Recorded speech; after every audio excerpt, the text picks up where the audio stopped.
for people that haven't heard your story, let's start from the beginning. Well, November the 6th, I got a call from Detective Carr. Um, I'd say it's about 9:30 in the morning, letting me know that they had found the truck and Roxy and Rusty, Jared's two dogs, inside of the truck. So that was basic confusion. I was at the hospital at the time and didn't know what was going on. I had no idea that he was going there or for what reason. It was total loss and confusion, and that kind of started us and landed us here where we are today, 2 years later. And this was back in 2023, right? Yes, sir. Yeah. So, where did you think Jarek was going? Where did you think your son was going? Or did you know he was even traveling? No, sir. I had talked to him around 5:30. It was about an hour before he left, Central Time, and it was a normal discussion. He had been working. Our water heater wasn't working, so he was upset about that because he hadn't had a shower in a few days, dirty construction work, and and it's November, the water was cold. So we talked about him getting another water heater to see if that was the problem because he couldn't figure out what was wrong with it. So it was a normal conversation. Next thing I know was getting that phone call from Detective Carr on Monday morning. And Tammie, he lived with you? Yes, kind of. He lived here in our house. At the time, my husband and my husband worked pipeline industry, so we traveled all over the United States, different jobs with working with the pipeline. So it was a win-win situation because he stayed here, and it's an older house that was in desperate need of repairs, and he was taking care of the lawn and things around the house and making repairs as needed And while we were traveling. okay, great. So you guys would travel for work. He'd stay home, take care of the house, and he was working construction. Yes, sir. And where is your house located? Marion, Louisiana.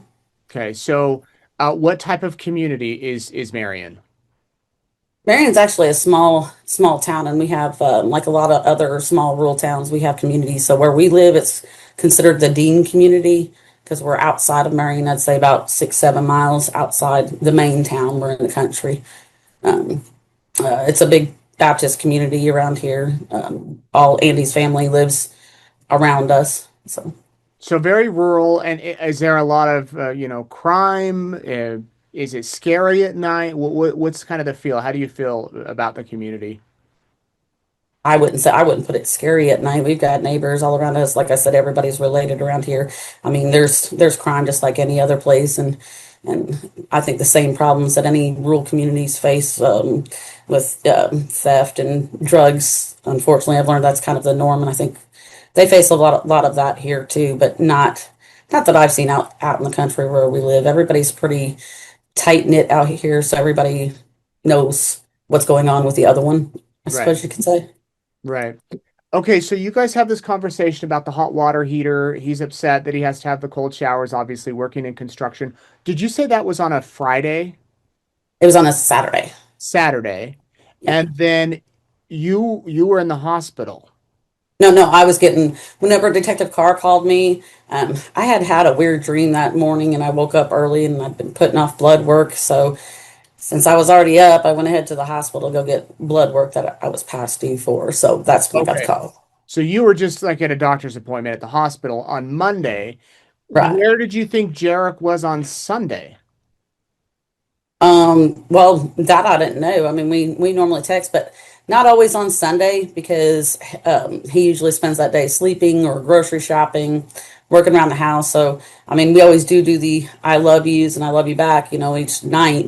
And I did that and he didn't respond, but it wasn't unusual. There was a lot of times that he'd spend his Sundays sleeping. Hmm. Right. So nothing unusual on the Sunday. You're doing your normal activities for a weekend. You think he's doing his stuff. Monday, you go to the doctor to give the blood, and the detective calls and again tell us what he said about finding the truck. Um, I can't remember exact words because it was I had missed a few missed calls, but I clicked the button because of where I was at and I didn't recognize the number, and he had called Andy, my husband, and he was at work, and Andy had texted me and said you need to take this call. So I stepped outside to take the call, and he had told me that he had found the truck and Jared's two dogs on a remote road out in Knox County, and just basically asked me who was driving it. I guess he had gotten my phone number off the dog tags because when we had the dog tags made for Roxy and Rusty, we had Jared's phone number and my phone number both on there. So Mm. that's how they found my phone number. And the dogs were okay. Yes, yeah, yeah. And Um, Vincent's animal shelter ended up with them shortly thereafter. From what the dog warden said, he was out there for maybe 15 minutes and loaded the dogs up and took them down to the shelter. And I want to say that that shelter is one of the best I've ever seen, and the people there are amazing. They didn't charge us not one penny for their housing, for their, they did a complete vet checkup work on them and paid for all that. I mean, did not charge us one dime, and they still to this day come to every single one of our events and always ask about Roxy and Rusty. So good people. oh, that's great. I'm glad to hear that. What was the condition of the truck? Anything unusual? Anything nefarious? Um, Not that I could see. I just recently received all of the pictures from inside and outside the truck that Detective Carr had taken. Those, of course, I'm not allowed to share, but I see a few things that doesn't sit right with me, but hopefully they're being investigated. I mean, that's the best I could say on that. I know a lot of people say that I have said what was missing and what wasn't, and I think that's misconstrued because I've never said that. We don't have an inventory from the tow yard, and I don't know if the police department has one. If so, I haven't seen it. There is no way in the world I can tell you. My husband don't even know how many tools he's got.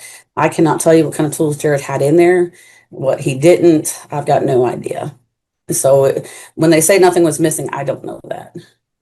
I mean, I Okay. don't think we could. I don't think we could know that because again, construction. He had so many tools, but it didn't appear like anything was missing. So everything looked fairly normal. As normal as could be, I guess. Right. The detective asked you who's driving the truck. Did you guys then go out to the truck? I guess before I ask you that, how far away was the truck from your home? Um, from Louisiana or from where we were From at. where he was, from the home where he was. I know whenever I go just directly to a motel, it usually takes me about 9 or 10 hours. So maybe add because it's so rural. So, I mean, I've never really done the math on that. So maybe add another half an hour onto that. Okay, so around 9.5 hours from home. Possibly. I mean, possibly. Because it depends on which way you go because it's really, really remote. Yeah. Do you know where, based on the direction of where he was going, looking at a map, did he have friends or someone that he might have been driving to see? From what we were told, the plan was I don't know what happened that got him to pick up and leave in such a hurry. Um, because I had just talked to him an hour prior to him, the time frame that he would have left on Saturday evening.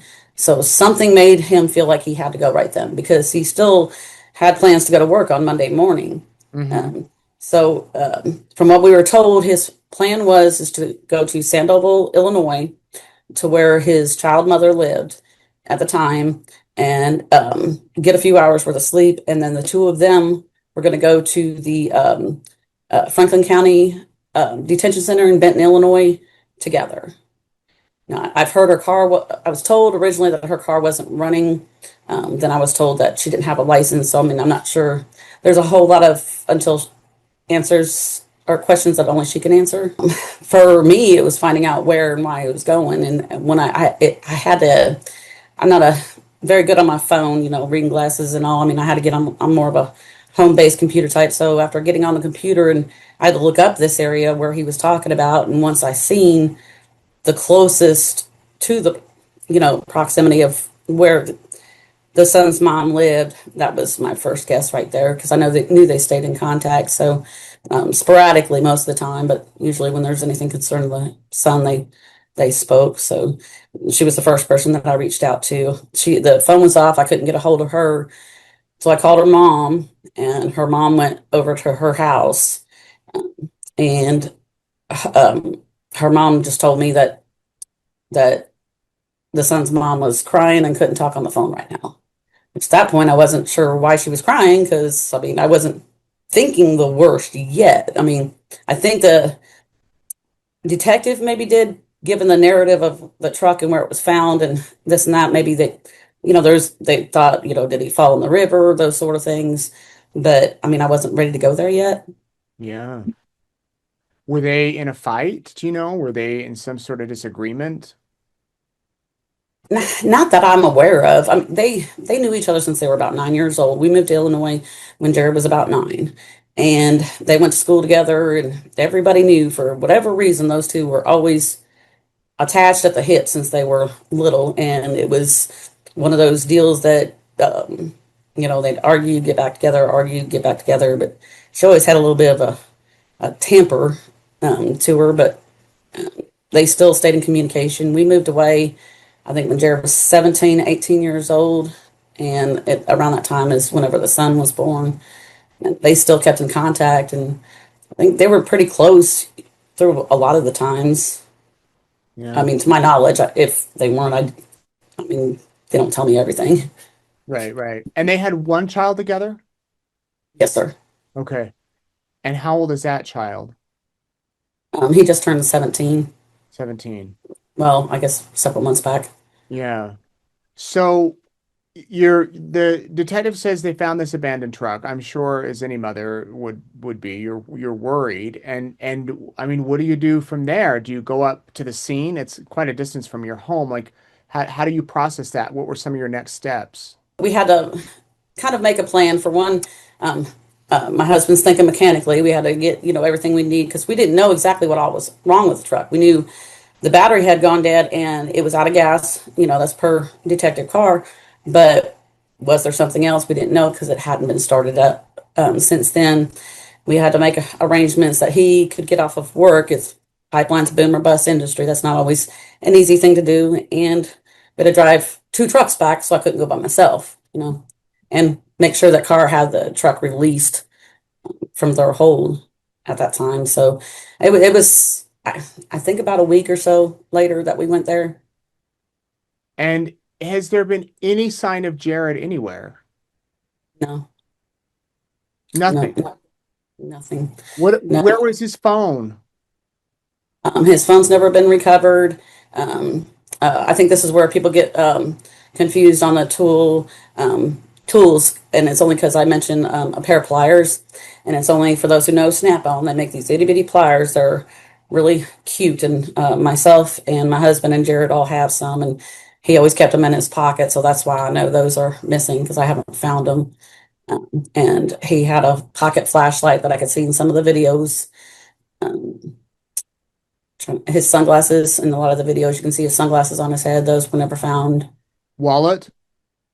Wallet was never found. Has there been any activity on his cell phone? No, none. We still keep it active. One thing I will say that's been, I just found out within the last few days, and I know people have misconstrued that also, is on the 22nd, I believe, or 24th. I have to pull down my timeline, that we had gotten an email of it's a notification of a SIM card request, SIM card change request, um, because Jared's on our plan. I called Verizon, I called Detective Carr, nobody could figure out what that was. Well, we have a very smart person helping us that is good with technology, and he explained it, and it completely made sense to me. When you have a phone plan versus, say, a prepaid, he was on our plan. So if someone even tries to use that SIMS card or change it out, then you have to have our passcode. Mm-hmm. Whatever happened, the passcode, so it sends off a security measure back to its original state. Okay. And that made sense after, because the voicemail was brought up. He didn't have a voicemail before, but now he does. And so that clicked with me back in 2018 when Jared first got on our plan. Myself, my niece, and my younger son, Austin, set up the phone for Jared. So it actually isn't Jared's voice. I'm smiling because I miss my son, Austin. It actually isn't Jared's voice, it's my younger son Austin's Okay. trying to sound like his brother. Right, right, right. Okay, so and there's been no sign or evidence that like credit cards or bank accounts have been used. No, no, Just no. We have our bank's a small town bank, and we have an alert put on it, and they know that if anything happens, they'll call us. do you know, Tammie, what if he stopped along the way between the home and wherever he was going? Yeah, we have him stopping in Pine Bluff first, and it shows him getting gas there, and then in Pocahontas, Arkansas, and getting gas there. And I was able to track those through his the receipts I found in the truck, Hmm. and then they show on his bank records also. And the receipts in the trucks show him getting gas in Pine Bluff, and then gas and chicken strips in Pocahontas. Okay, and how close to Pocahontas was the truck found Oh, when? it's good distance because that's Arkansas. Okay. He still would have yet he to go to his next time on video is going to be Salem, Illinois at the Huck's gas station. Is that the last time he was seen on video? No. The last time he was seen on video was about 8:30 in the morning at the Huck's in Carmi, Illinois. And that was it. Hmm. That was that was all that we know of. There should have been a couple more videos, but if they existed, there we haven't seen them. Tell me about the search efforts that have been done over the years for Jared. We've really, from the start, the locals have been the best because it being such a rural area, they know the area best. And a lot of them jumped in right away and started doing searches. I think the problem with that is we all want to look at the river and the river flow. And so most of the searches, I'm not saying with the locals, I'm saying with some of the search groups, were from where the truck was south of there instead of, we've not went back north a whole lot, but we have here recently. I see. And nothing in the searches. The last search, yes. We did we had Peace River Canine come in July, and they found some interesting things there that, we can't talk about right now at this time, but we're very thankful to Mike Hadsell and his entire team. Um, he did great. Yeah. Have there been any like reported sightings of him? Lots. I think that's only because you put a blonde haired guy in a Carhartt jacket and blue eyes, and and there is one.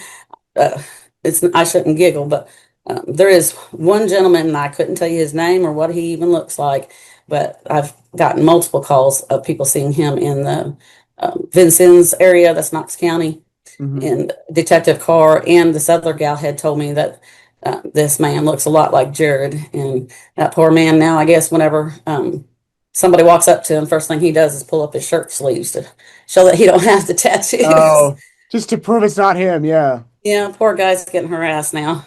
Right. To whoever that is, I'm sorry. Right. I mean, it's been 2 years, Tammie. I can't even imagine what you've been through. How does it? We mentioned earlier that, or on the email, that I've spoken with Candace Cooley, who waited years. I've spoken with many other parents of missing kids who wait years for answers. Some wait 10, 20 years. I mean, where's your mind today, 2 years later?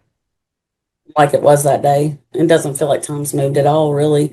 I mean, I don't know how to explain it. You don't sleep, you get consumed with the research and the whys and why certain things weren't done. Why can't we get any more help? So it's investigating on our own. And I'm not saying that they're not investigating. It's just that I'm not going to give up investigating, if that makes sense. Hmm. Has your investigation found anything that gives you kind of a gut feeling as to where your son might be? Yeah, yeah. I mean, I've gone down different rabbit holes, but we're getting closer by the day, and the rhymes and reason and to who's involved. But I want to make sure that everything's done properly, and whoever's involved is held accountable. And for those who want to say negative things or bring up Jared's past, to those people, I say, call the FBI, call the U.S. Marshals. If you believe that Jared is on the run and that's what you're standing on, give them a call and tell them to help and look for him then. Are you saying that people believe that because he's wanted criminally that he might be hiding? Exactly, yes. Okay.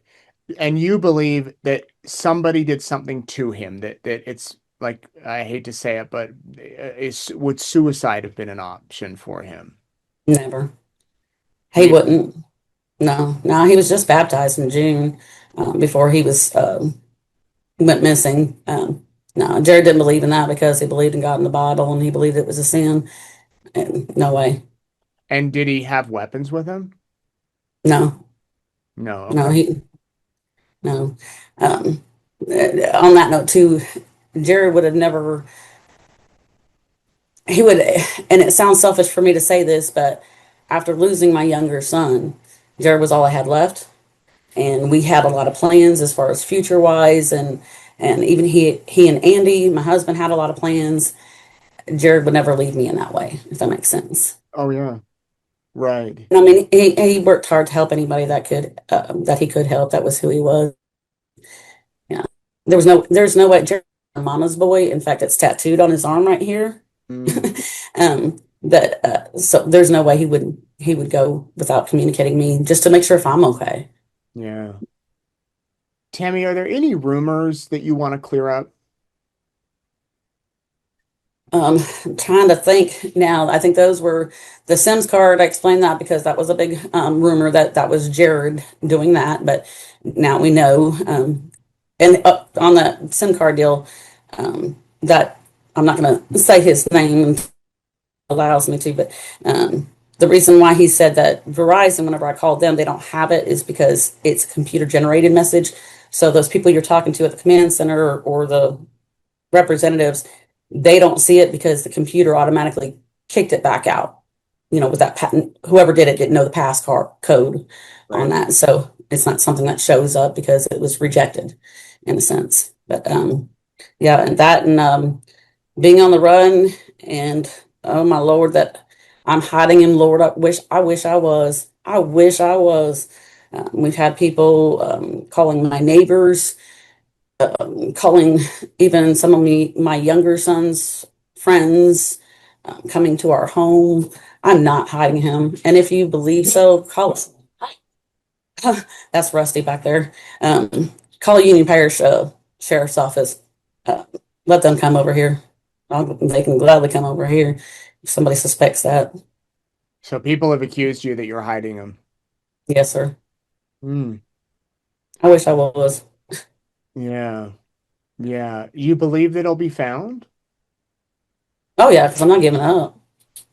It's not going to be how I want, uh, but he'll be found. I'm not quitting until he is. Yeah. Do you believe that you mentioned that, they're looking at maybe certain people and the investigation continues? I mean, are you expecting a break anytime soon? I hope so. I mean, I say I hope so, but um, I think anybody who's had a missing loved one can relate to this that you're um, so terrified of finding him, but you're so terrified of not finding him, Yeah. if that makes sense. Hmm. Right. Yeah. You want him found, and then again, you're worried about how he'll be found or where. Well, and then you're going to know what you knew all along, but then it's, right there. Yeah. Well, what can people do to help you, Tammie? I think the biggest thing right now is keep getting those flyers out, keep sharing his face. I know that there's plenty of other people out there who know something.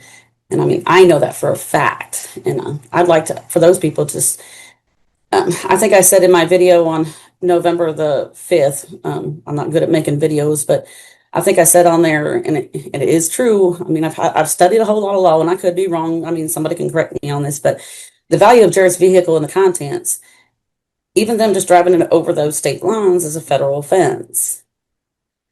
So, I mean, even if that's all they did in the process was drive his truck and dump it where it was dumped, that's still a federal crime. I mean, somebody can correct me if I'm wrong on that, but Right. Well, you're contaminating with, potential evidence or well, and it's theft, auto theft. auto theft. Right. Yeah. Yeah. And you think that may have happened? I 100% believe his truck was dumped there. There's no way that the dogs would have stayed in the truck. Now we talked about the doors were left open. The battery died approximately. I'd say I couldn't say exactly when it died. I think it was 6:32. We got a critically low battery alert. So it would have been sometime after that. And I'm assuming we don't get a gas alert like some people think. It doesn't say that the gas is running low. This is on the GMC app. It says that the battery was critically low. So it only does mechanical, not gas. So we can assume that the gas ran out, then the battery died. So the truck could have been out there for a period of time. But I mean, we don't know any of that for a fact. And the doors could have been originally shut. Who knows? And somebody come along, seen the dogs, and it was warm that Sunday. I think it was in the 70s, and because it would have been out there, you know, from at least somewhere in the late early afternoon. Because his last phone call was at 11:08, if that was him talking on the phone. So it could have been out there from that 11:08 until the next morning. I think the call came in about 6:30 in the morning, Monday morning, of somebody finding the truck. Hmm.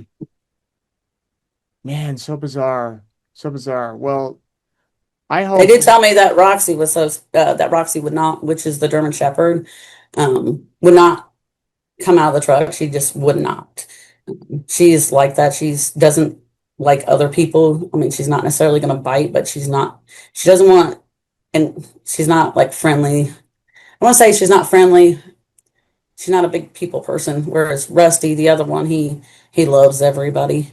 Um, so. Yeah, if a stranger got into the truck and drove it, would that dog, I guess, put up a fight with the person? I mean, you think that Roxy could have Honestly, been? don't. A lot of people have asked that question, and I honestly don't think so for a couple of reasons. I think if people would look at the video, you can see that Jared's big cooler was in the passenger seat, so the dogs were only in the back. So if somebody jumped into the front, it'd been a little bit difficult for them. I mean, they could have gotten up there, but they are also scaredy cats. Thunderstorm comes, they hide behind me. Yeah. If there's a loud noise, they hide behind me. Jared's not there for them to hide behind. And after seeing the pictures that of the truck the way it was originally found, I can see that there is a pee spot where Roxy was sitting and did not want to move from when they come out there. So, and she only pees whenever she gets scared. Mm, wow. Man, if only those dogs could talk. I know, I know. Yeah, they. I mean, I don't. I don't. We live in Louisiana, and like I said, we've got hunting clubs, and it's a big thing as far as the hunting around here. To my knowledge, I don't think they've ever been afraid of gunshots because they go off all the time around here. But now, when people start shooting, they quiver. A thunderstorm, they're hiding. So, I mean, Mm, I can't say that's 100% out of the norm because I wasn't around them all the time, yeah. but I had never seen them do that before. Um, Do you know if your son had any enemies? That I don't know, not that I know of. He, of course, was in prison until 2018, but he was more of a keep to yourself person. He planted a garden. He was planning on having chickens. Jared, even when Jared was little, he wasn't the social guy. He was more of an introvert. He's one that he'd rather just, you know, be at home and cook supper and grill out or things like that. He wasn't the type to go into, say, concerts or crowd crowds. Restaurants, he was okay if it wasn't a crowded restaurant. He just was never good with crowds, even when he was little. Yeah. Well, Tammie, I'm so sorry that this happened to you and your family. What do you want people to know about Jared?